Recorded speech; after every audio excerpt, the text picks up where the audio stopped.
Hi, welcome to part 4 of our 5-part series on cybersecurity employee training for Franklin Public Schools.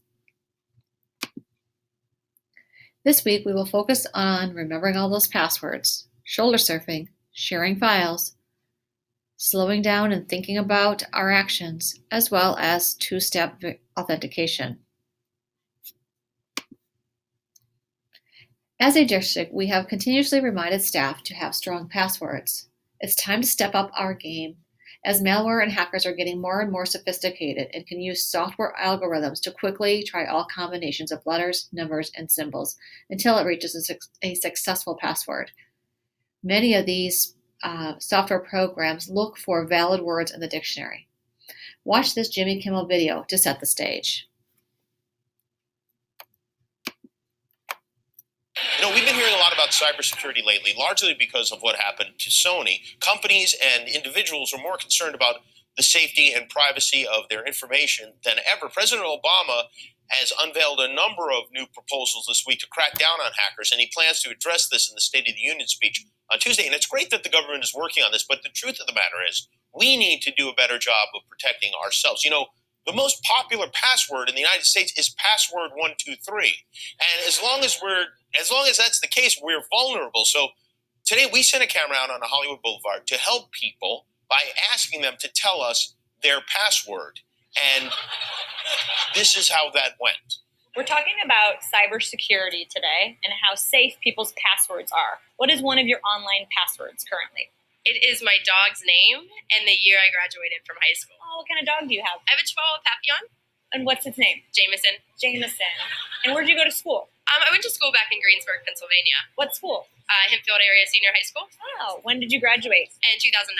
Oh, great. It's like my cat's name and then just like a random number. Okay. And so you had this cat for a while? Yeah, she's my childhood pet. Aw. And what's her name? Her name is Jolie. Jolie. So like a password of yours would be Jolie and then a number. Yeah. Like number 1? Like my birthday. Oh, when is your birthday? June 12th. Oh, nice. And what year were you born? 95. Oh, great. So Jolie, 6, 12, 95. Yes. Got it. So you mean to give my password right now? No, I cannot do that. But we all want to know what it is so we can tell you if it's strong or not. Oh my goodness. Let me think. Okay, one is Tel Aviv. Yeah. 4, 6, 8, and then Israel. It's only 3, but it's for me it's strong enough. Ireland, 1, 2, 3, 4. Gemma, 1, 2, 3. Spelled Gemma. Well, most of them are Italian. Oh, beautiful. Yeah. Like what's a good Italian password? My grandma's name. What's your grandma's name? Maria. Maria. So Maria is your password? Oh yeah, now you know my password. Can you relate to these password strategies? Let's get started on how we can up our game to have better, more secure passwords. Here are some reminders. Do not write passwords down on paper or keep any file of passwords such as a Google or a Word file. Create strong passwords including numbers, symbols, letters, and capital letter combinations that do not contain any word or combination of letters that can be found in a dictionary. Do not save your passwords to your browser or computer. Do not use the same password for everything.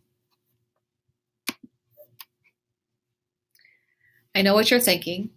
If I don't use the same password for everything, and I have to use a unique password for all the things that I have logins into, how am I going to keep track of them all? Right? Consider using a password keeper tool like LastPass or Keeper. Also linked up in the email message are additional products that you may want to consider. Instead of writing down passwords, write down a clue to your password, but not the password itself. Try coming up with some unique passwords that you can remember by making up a sentence and then using the first letter of each sentence to be your password. An example is, I have 2 kids, Jack and Jill, so the password would be as shown. Another idea is to join 2 words and then mix it up with some symbols or numbers. So the example here is August and Brick, and you can see how that was combined into changing some of the characters into uppercase and changing them to numbers instead of letters. And the third example is to use a pattern on the keyboard, including letters, numbers, and symbols. So if you were to type the example below, you will see a pattern created on the keyboard.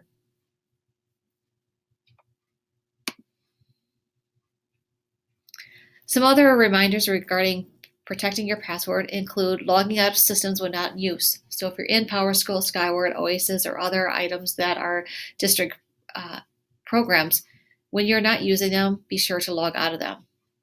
It's also possible to add two-step verification where you can. So this is how you could do this for your Gmail or other social media accounts. And the way this works is that you have to put in your username and your password, and then you will get a text notification to your cell phone with a code on it. And you must enter that code in before you will fully get logged into that application. And lastly, do not give out any usernames and passwords over the phone, especially strangers, including, though, our Franklin IT staff.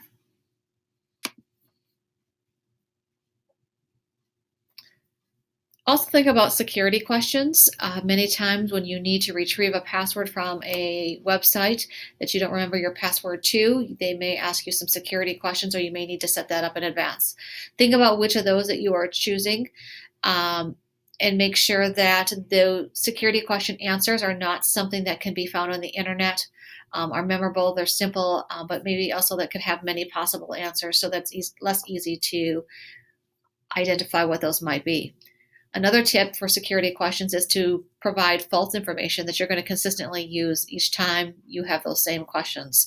So for example, when it asks you what is your pet's name, instead of maybe using your real pet name that somebody might be able to find off your Facebook page or some other source, come up with a fake name like Lemmy Poppyseed that nobody would ever know and think of or be able to come up with, but you will remember to use that every single time ask that question about pets' names.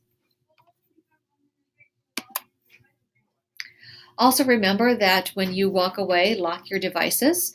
This is really important to make sure that any information, if a device is lost or stolen, it is protected. So on-site, lock your computer screen when you are walking away, especially if there's students in the area and around, and even if they're not. If you have a personal device, your phone or a tablet, and you use that personal device to access district information such as your district email, your district Google Drive, maybe you have the apps downloaded for Skyward, PowerSchool, PowerTeacher, Oasis on your personal phone, be sure to make sure that you have some kind of a number code, swipe pattern, finger lock, unlock, etc. on that device. If that personal device was ever lost or stolen, one of the things I want you to think about is what district information could the finder of the device get access to. Shoulder surfing is having a student or some other unauthorized person watching over your shoulder to view your screen or to watch your keystrokes on a computer to view confidential information. Just be aware of who is around you, and especially when you're logging into other systems, and or if somebody's standing next to you or near you, what tabs and what screens you have open. If you have your PowerSchool screen open while you're working with a student on a different project, they come up to ask you a question, what could they potentially get access to or see unintentionally or intentionally? A few other last-minute recommendations as it comes to security of our data. Be sure when you're sharing files to use the most restrictive option. So if you're sharing a Google file, share it specifically with the people that you need to have access to it as many times as you can versus sharing it with all or anyone with the link. Also slow down. Many cyber breaches occur because we're in a hurry. So slow down and think critically before you click or go ahead with something. Social engineering. Question who you're talking to, either in person or on the phone. If you're not sure, make sure that you double check with that person and find out if that is really who they say they are. In addition to digital documents, think about your paper documents. Lock sensitive and confidential documents into a file cabinet or a drawer. And lastly, as you're projecting your laptop to a projection screen, be aware what you have open as you're flipping through tabs and what information students might see.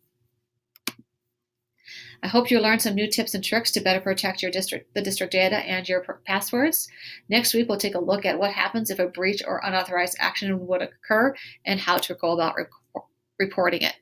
Thanks for watching and have a great day.